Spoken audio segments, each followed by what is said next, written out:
Welcome to episode 785 of today's Antidote. Today, we're going to do the seemingly impossible, and I mean impossible. I've spent my whole life trying to figure out how to manage my emotions, more lately than in the past, admittedly. But somehow in the next 30 to 40 minutes, Tom and I are going to explain to you how to manage your emotions as you're going on your pathway of success. I have no idea how we're going to do it, but I look forward to the discussion. All that and more on today's Antidote. Stay tuned for today's Antidote, brought to you by the Renegade Success Network. Today's Antidote features a healthy dose of thought-provoking insights and information for business owners, entrepreneurs, leaders, and nonprofit professionals. Each day since March of 2020, this program has offered that one thing to help you continue on your own unique pathway to success. And now, Renegades, we bring you Bob Graham and Tom Brush. Hey, Tom, how are you today? I'm doing well, Bob. How are you?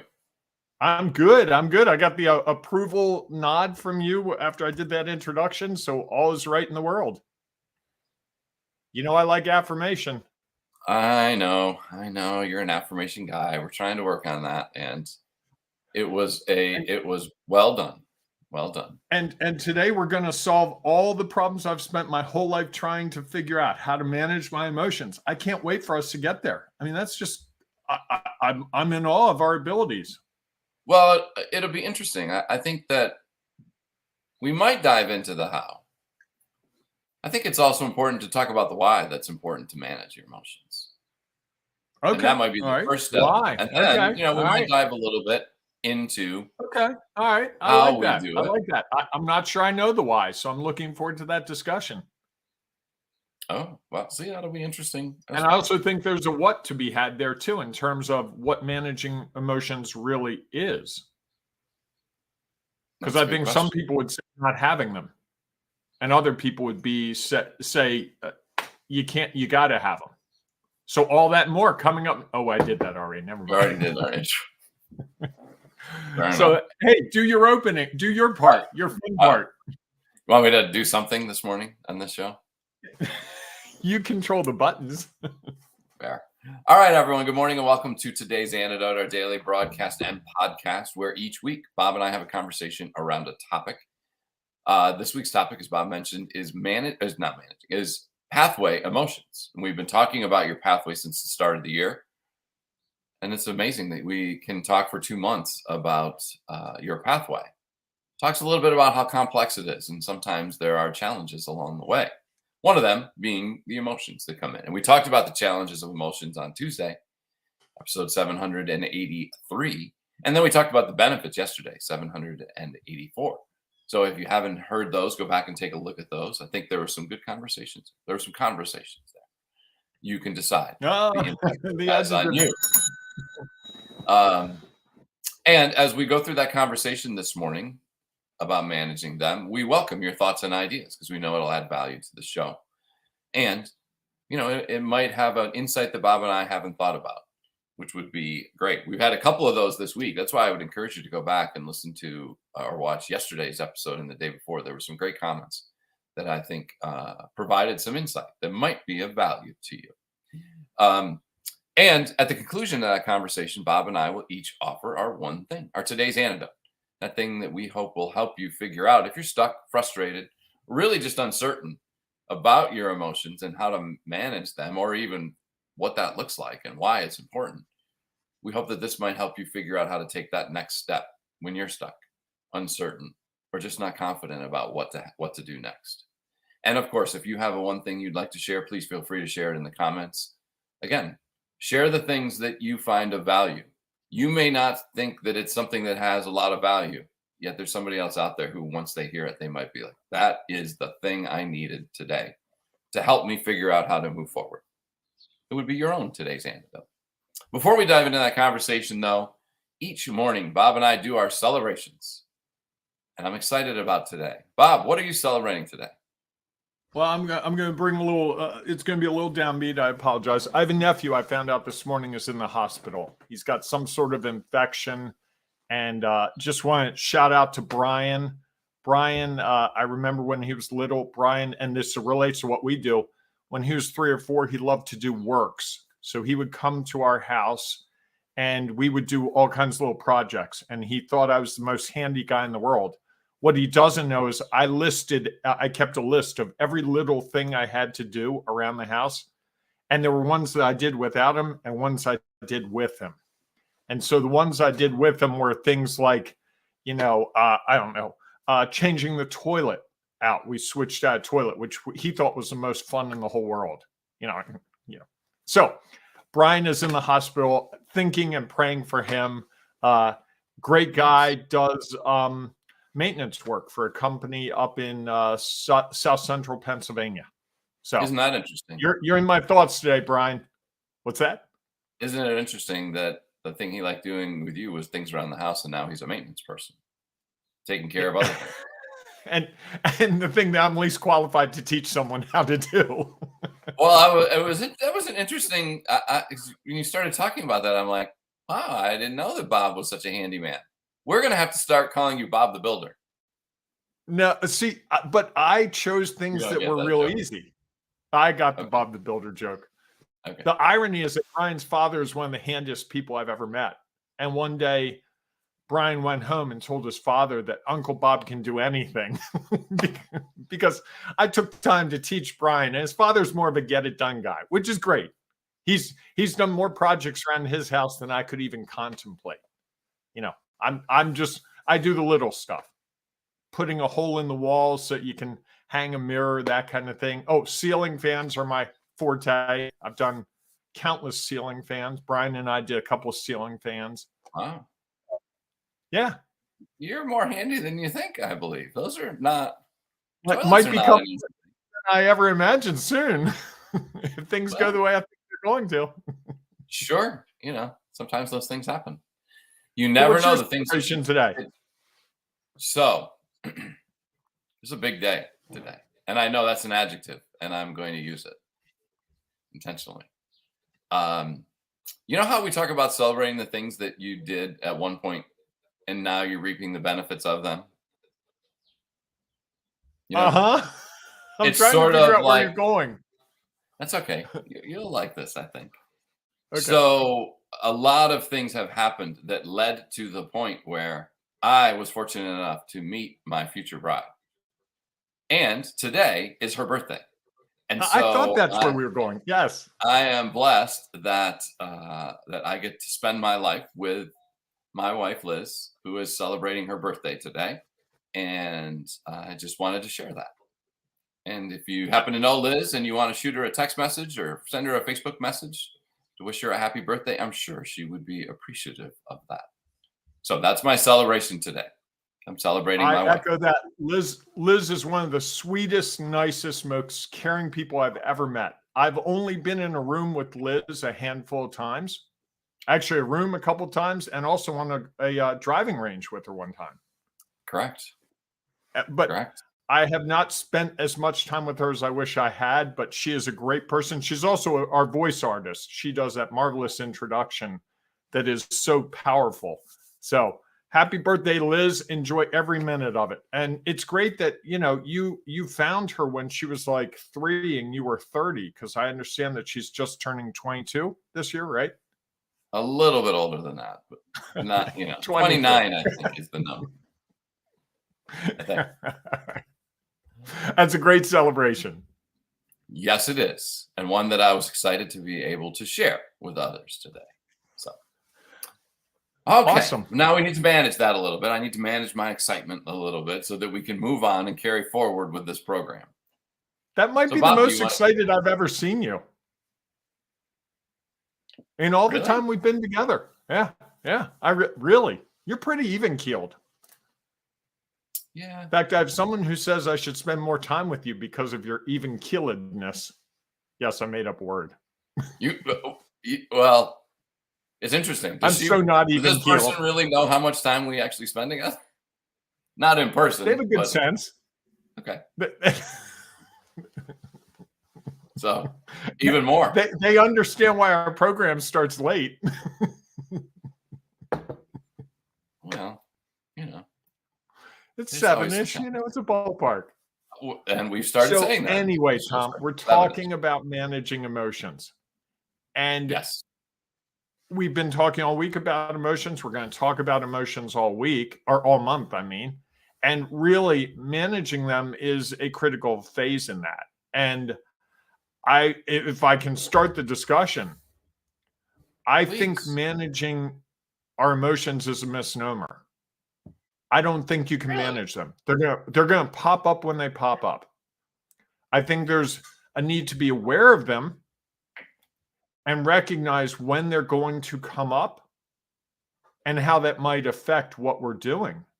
And also to give them time to subside. It's a lot like I was thinking about it this morning. The analogy I'd use is when I turn on the shower in the morning, cold water comes out for the first 20 seconds. The colder it is outside, the colder the water is.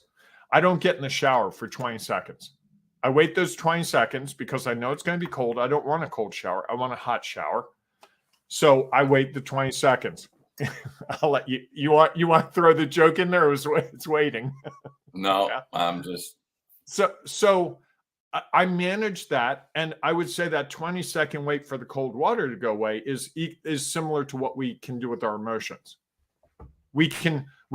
Oh wow, this is something that's going. This person always, when they come in my office, they always say the wrong thing to me, and they upset me. I'm going to let them come in, say that wrong thing. I know it's going to upset me for 20 seconds, 30 seconds, and then I'm going to have a discussion with them. Or every time I'm around this person, I just feel so great and I make decisions that I might not otherwise make. We have the ability, I think, and I've only come to this in the last couple of years, we have the ability to manage that aspect. I can't stop emotions from coming. I can't, there's a whole list of adjectives that go through my body all day long. What I can do is say, okay, that's the adjective time. Now I'm going to eliminate the adjective and I'm going to get back to, for want of a better phrase, my right mind and figure out what I'm going to do based on logic and information that I have. Because when we talk about knowledge, experience, and perspective, like we talk about all the time, emotion is not in there. It's not. That's the logical side. But everything I've ever done that matters to me, emotion has been part of it. You saw me light up when I was telling you about Brian when he was 3 and 4 years old and we did works all day Saturday. There's emotion around that. When I tell that story around him, Uncle Bob, really? Are you going to tell one more person? Come on, stop it. Enough already. He's got a different emotion around it. And we play those roles. But at the end of that, there's some facts. We did do those things when he was 3. You made the correlation that now he does maintenance work and maintaining things, and some of what I may have done with him and instilled with him helped him come to appreciate that. I never even thought of that until just now, until you said it. The correlation was never there. Talk about what you say all the time. The thing you say might be the thing someone needs in that moment. No idea. And you'd be like, dude, you had to know that. Come on. It's not rocket science, but sometimes we don't see it. But around emotions, that's the other thing about emotions. I don't always sense my emotions. They're so powerful in my head that they seem like reality to me. I see the day and it's a great day. And I'm like, why can't everyone see the day the way I see it today? It's a great day, or it's a lousy day. Or why can't this person that I'm waiting to sign a contract, I need him to sign a contract. Why can't he just sign the contract? Doesn't he know I've been waiting for 4 days and it's driving me crazy and it's frustrating, it's agonizing? He has no idea. No clue. He's probably he probably isn't thinking about it at all. He's thinking about the rest of his life. And I think we tend to manage our emotions by believing our emotions are the only way to look at something. Right? Well, I'm uncertain. I think that I might have a different take on that. Go ahead. I think that I think we can manage our emotions. Okay. Because emotions are going to hit us. And then we have to figure out what to do with those emotions. Okay. And when they are at their highest peak, I think sometimes we make decisions that have consequences, like all decisions do. And I think that sometimes the consequences of things that we can't control, how others react or how other things happen, um, could come back and not get the result we expected. Or we could choose to say, I understand the way I am feeling. And yet I am going to do the best I can to not let that feeling drive the next action. And I think sometimes or we need that. There's certain situations where that emotion fuels something that could be really valuable. And so I think that there is the way to sort of manage it. If we choose to consider and try to understand, what am I feeling in the moment? Why is it the way I am? And then how am I going to react to it? And how do I then leverage that emotion in a way that may or may not provide the results that I expect? And I think that there's an opportunity to do that. I think to say we can't manage our emotions, I think, for me, means that we're always just going to react to whatever is happening, and we can't control that. And I actually think that we can't control that we have the emotion. That I would Agreed. agree with. I Mhm. think we can control with how that emotion dictates what happens next. That I I think think we we're can. saying the same thing in different words. Okay, possibly. Because I agree with that. The emotions are going to happen, right? Yes. What we do Yes. with that is up to us. Correct. Correct. And I think that if you were not managing your emotions, you would just do the first thing that happened once you have that emotion. I'm really angry about something. Guilty as The charged. only thing to do is I'm going to punch the wall. Okay, you can do that. You might break your hand, and okay, you can do that. That's Well, your that's what kids emotions, do with temper tantrums, right? of course. They get so And upset that they've got to kick and scream or whatever. They are completely dictated by emotion. they But don't know how to manage it. I've seen leaders do that. Of I've seen course, owners do that. absolutely, I've absolutely. done I that. think there's a skill set to it. I think there's a skill set to managing your emotions, um, and not. I think there's the other side of it, which would be holding them back, or not, or Mhm. you know, discounting them. Maybe is another way to share that, because we're going to have the emotion. It's just a matter of what do we do with that afterwards. And to me, that's a little bit of the management part. Um, Mhm. and I think that's the piece that helps us choose what the next action is, rather than letting the emotion take over and do what the initial reaction would be. I was on the lacrosse field yesterday, and coaches are going to not agree with calls that I have, even though I'm confident that was the call that I needed to make. If they start yelling at me,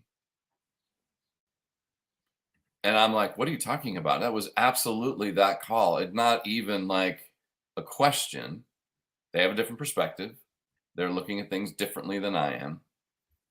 I could decide that I'm tired of it and just turn around and yell back at them. Right. That could happen. That would be, to me, that would be not managing that emotion.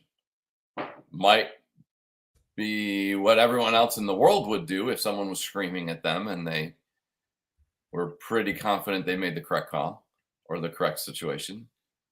And so I think there is the opportunity to understand the emotion before it takes over your actions. Kind of like that. I What like do you that. think about that? I Make agree sense? with you. Yeah, I agree. I think, but it's a practiced art. Yes. And I think I think part of it is a process Mm-hmm. that I'm not sure people have thought about. Especially if there are, and I think if you are trying to work on that, you develop some strategies and some systems that say, okay, when this happens, this is what I'm going to do. And that's an attempt to try to manage them. And I think that we think about that as people who are out of control. Right. I don't think we think about it as the everyday person who sometimes their Mm-hmm. emotions take over and they don't have a process by which to say, you know what, it's okay. I'm going to let this emotion take over for 15 minutes, 20 Mm-hmm. minutes, half hour. If you choose that, that's your choice. Or they're going to say, okay, it's going to happen for this point, and then I am going to move into this next step so that I don't get stuck in the emotion. And then likely do something And make that might decisions around the emotion. correct. I think that And the unfortunately, emotional the media that we have tries to get us to make decisions around the emotions. and others, Mm-hmm. Right. so often people are sharing their value in a way, not just to share it. They're sharing it in a way to attempt to get an emotional response, not a knowledge, experience, perspective sharing response. Mm-hmm. And if you are trying to elicit that emotion, you're not going to listen to what they're saying or doing or watch what they're doing anyway, because you don't really care. You just want the emotional reaction. Right. I was at a networking event last week and someone came up to me with a business card, didn't just introduce themselves, didn't ask a question, said, I can help you double your revenue in the next year. You've got to call me. Really? Yes. And the emotion was he was trying to scare me. And initially it was like, wow, that's interesting. And then I'm like, wait a second. How does he even know me and know what I do and why I do it? And I had another person say, is your car out on the parking lot? I said, yeah, it is. And they said, okay, it needs to be washed. They didn't know which car it was.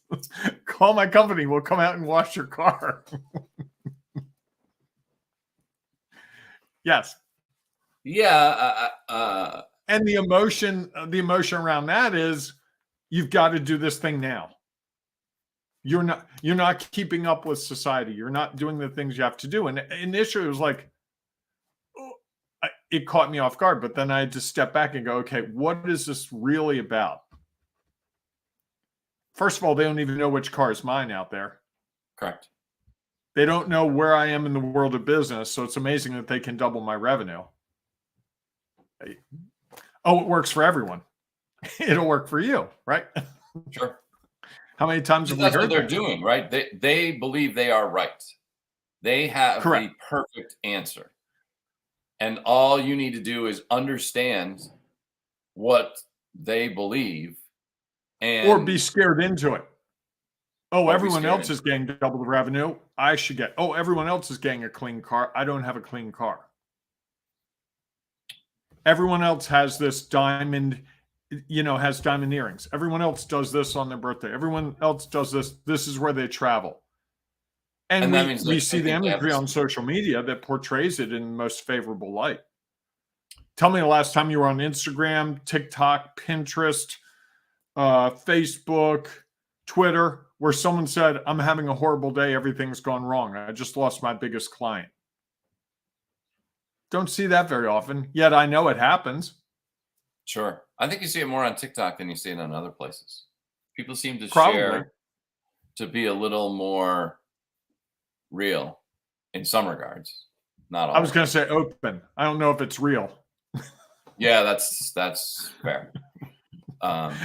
Sorry. I No, know you do a lot on TikTok and you're very real. I'm not pointing at you, but there's a certain element of fake out there.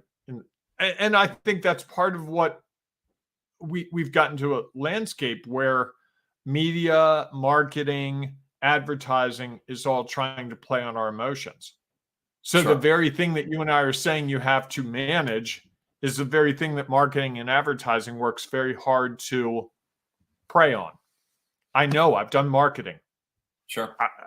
I know the way to, I guess the harshest word is manipulate. Well, I think yes, and I think there are also others out there trying to get you to connect and engage.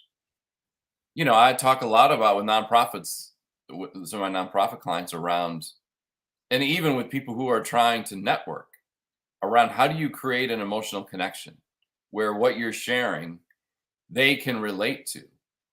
I think that there are other ways to manage emotion and get an emotional response that is not predatory, that is more connecting and engaging and helping you find what it is that you might be truly looking for or that you might find of interest or of value.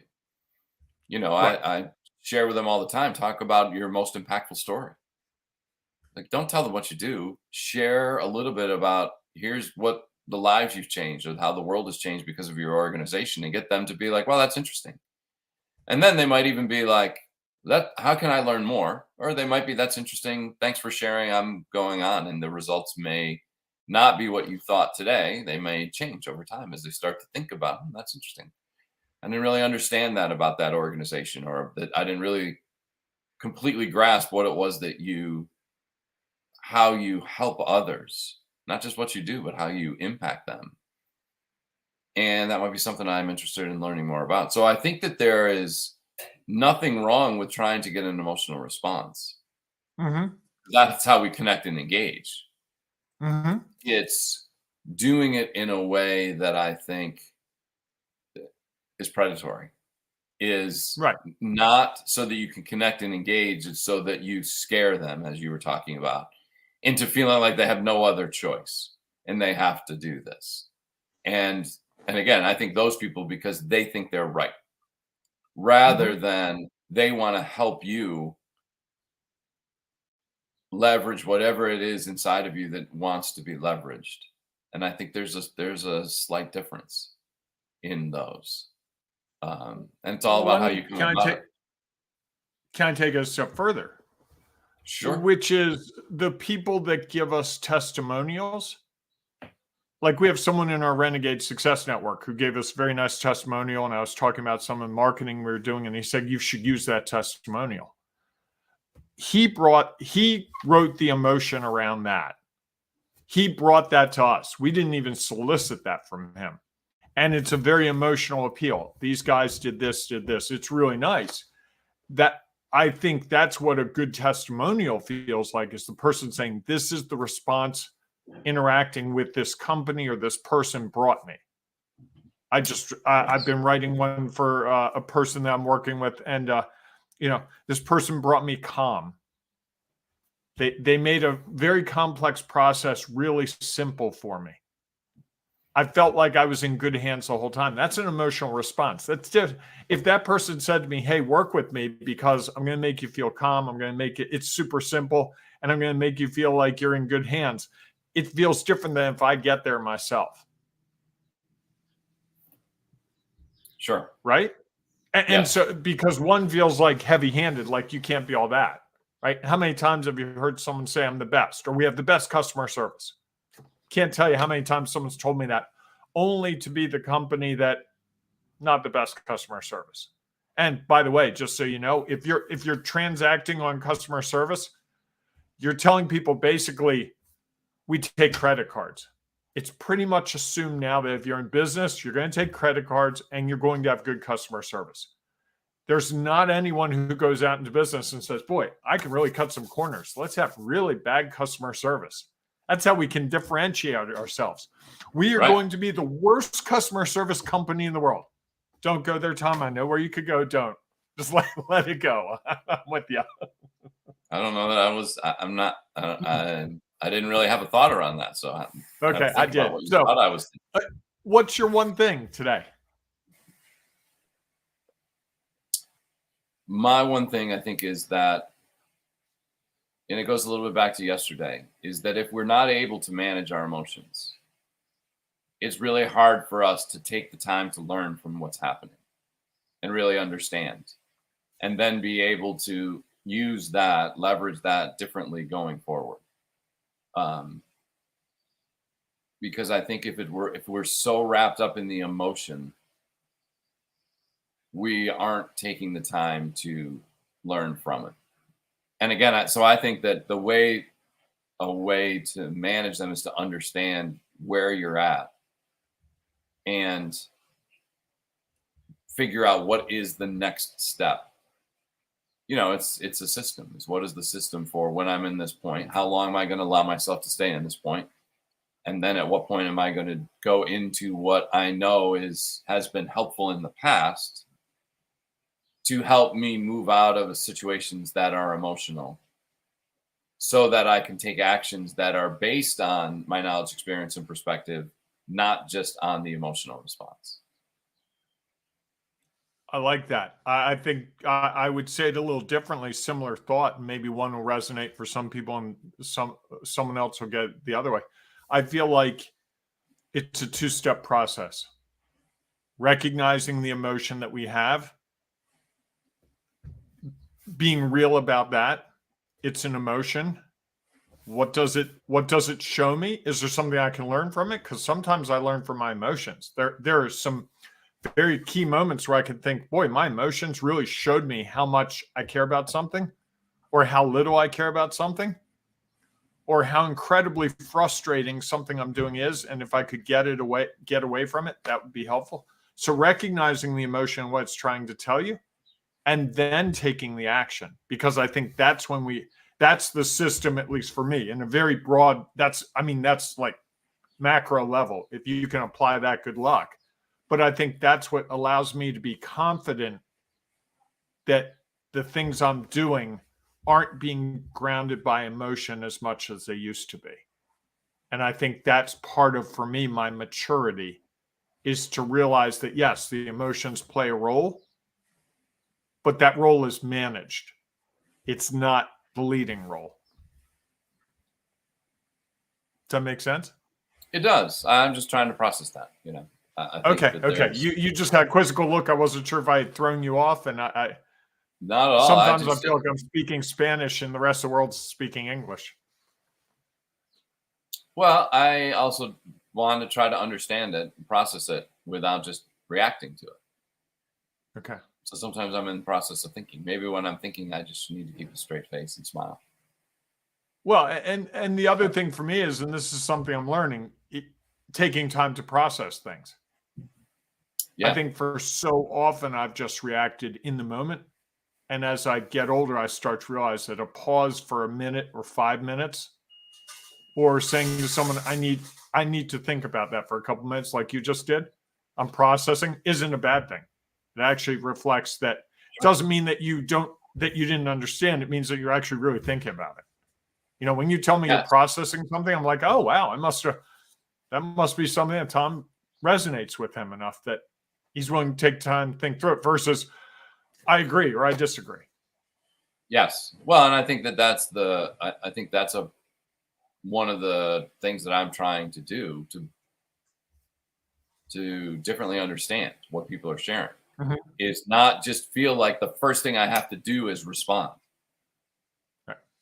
My response is I might want to process it before I share whatever my next thought is. And I hope that helps me figure out what I am learning, and then figuring out the next step from that, rather than just take the step, then figure out, well, what did it, Bob shared something. I had an immediate reaction. Well, now what did we learn? And it is not the best model for what we're trying to do on this program, though, because that dead air is going to be kind of 30 seconds of pause to think is probably not it. But thankfully for you, I can have witty banter if need be. Yes, sometimes I think it's modeling what we might want to do.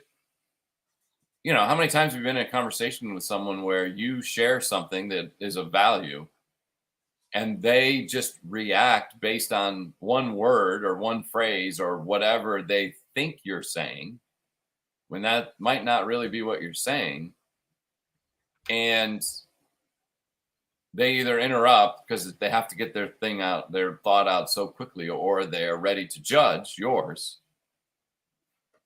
That I think there's that processing time that has value. Those pauses, I think, sometimes are showing that we're really trying to process what to say and how does that impact us before we just respond. Mm-hmm. And I think that, Ooh, there's a helpful hint. I don't know. I think it's interesting that I mean, And how it many brings arguments? confidence in other people. That they're confident that you heard them. You know, when you Yes. take time to process the things I share, that means to me that you heard it and it resonated enough that it wasn't just that's a great point, Bob, moving on. But I want Well, to really internalize that and think about what that means to me as I move forward and apply it in some way. yes, and you think about any argument you've ever been in. Everybody's interrupting someone else because they've got to get their point out. They're not taking the time to actually be like, huh, so that's what you were thinking or feeling or doing. Let me consider how maybe I was looking at it from my perspective being different. I might want to consider Mm-hmm. your perspective. You know, how often do you see arguments where like someone says something and the person goes, and then they respond and the other person goes, huh, and then they respond. Have you ever seen that happen in an argument? Yes, I'm going to just plead the fifth on this one. Okay, fair enough. I mean, no, if you've seen, that's, to me, that's that we're at least contemplating, like, what is somebody else saying, and not just I having have that been immediate party to reaction. that, yes. You know, I think that that's an interesting process, and a thing to think about. You know, if you're finding yourself always interrupting people, you might want to pause and be like, am I truly listening? Or I just want to tell them why I'm correct, right? Why I'm usually not correct. It's why I'm right and they're wrong. And I think that that's, you know, we might have some different discussions if Mm-hmm. more people started to incorporate that into their daily conversations. Is okay, you're sharing your thoughts. Let me take that in, process it for a second, and then I'm going to share it back. The silence, as you so noted on this show, is as uncomfortable sometimes when you're broadcasting live as it is when you're standing with someone in person and trying to have a conversation, or on the phone, or wherever it's happening, to actually take the time to listen and then try to respond. All right. Yeah. Well, we've covered a lot of ground today. We have, as always. All right, everyone. Thanks so As much for always. being with us. If you have thoughts or ideas around your pathway emotions and managing them, please feel free to share them in the comments. We know there might be somebody out there who is looking for that thing that you share that might help them develop a strategy or a system, or maybe just have a little more confidence in what they're doing so that they can figure out how to take that next step, not based on the emotion or response, rather based on the time to take to understand and learn, and then figure out what to do next. So please feel free to share that. We know if you're listening to the podcast, you're unable to share in the podcast world. So please join us inside our Ring of Renegades Facebook group, where you can share your thoughts and ideas there. And while you're there sharing your value, you might gain value from what someone else has to share. Imagine that. If you take the time to pause and actually look at it and contemplate it, and then figure out how that might impact you and help you move forward. So we look forward to seeing you inside of that group. If not, we will see you tomorrow morning, 7 a.m.-ish, for our next episode of Today's Antidote. Not Enjoy just your our day, next one, everyone. Tom. It's Discoveries of the Week. My favorite. Come on. It's sorry. That was not the lead into Discoveries of the Week. That would be most effective. So yes, tomorrow, our favorite, well, at least Bob's favorite show of the week. I enjoy it. Bob's favorite show of the week, our discoveries of the week. So we'll share that. And we welcome you to join us and share some of your discoveries this week talking about your pathway emotions. So we desperately want to see you tomorrow morning, 7 a.m.-ish Eastern time for Discoveries of the Week and our next episode of today's Antidote. Enjoy the day, everyone. Hey, embrace the renegading you. It's worth it. It is. It is worth Trust it. me. There you Trust go. Bob. See, Tom He's a says it. trustworthy It's guy. Tom approved. Tom approved. There we go. All right, everybody. We'll see you soon. Thanks for listening to today's Antidote, powered by the Renegade Success Network. The Renegade Success Network helps you confidently create your own unique pathway to success. To learn more about the Renegade Success Network and how you can take your next step, follow us on Twitter, connect on LinkedIn, or join the Ring of Renegades Facebook group. For full details on how you can join our community, go to renegadesuccessnetwork.com. Embrace the renegade in you.